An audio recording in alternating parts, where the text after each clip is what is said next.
Posibleng ipasamsam ng korte ang iba pang ari-arian ng negosyanteng si Delphine Lee.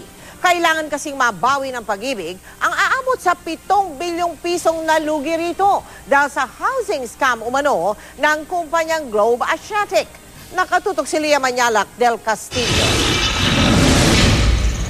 Kumikilos na ang pag-ibig para mabawi ang sinasabing halos 7 bilyong pisong lugi nito dahil sa housing scam umano ni Delphine Lee at kanyang kumpanyang Globe Asiatic. Sa kwenta ng pag-ibig, peke ang 60% o mahigit sa kalahati ng mga borrower na ipinasa ng Globe Asiatic sa pag-ibig.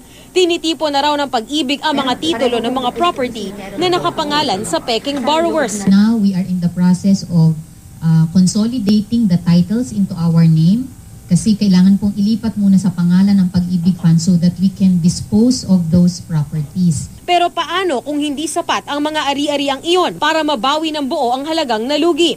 Sabi ni Berberabe, maaari itong puna ng iba pang ari-arian ng Globe Asiatic kahit yung mga hindi sangkot sa kaso. Hindi niya pwedeng sabihin na porke may property, may collateral, okay ka na, wag ka nang umiyak dyan.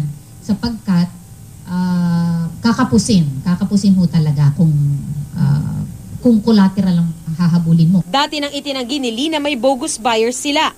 Pag-ibig daw ang dapat managot dahil sila ang nag-aproba ng loan. Nakakulong ngayon si Lee sa Pampanga Provincial Jail kaugnay ng kasong ito sa kabila ng kanyang pag-iit na hindi na valid ang kanyang warrant of arrest. Noong Miyerkules, pinigilan ng Korte Suprema ang pagbabasura ng Court of Appeals sa kanyang arrest warrant. Ngayon, sa Korte Suprema rin dumulog ang kampo ni Lee para hilingin ang pagpapalaya sa kanya. Giit ng abogado niya, labag sa karapatang pantao ang patuloy umanong iligal na pagkakapiit dito.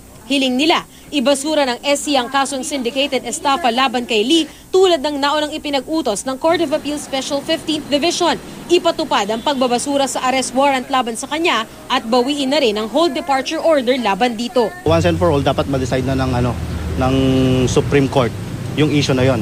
Kasi, di ba, kawawa naman yung kliyente namin, nakadetain. While you have a constitutional right to liberty, freedom of liberty, that is not an absolute right because there is a legal ground to restrict your liberty.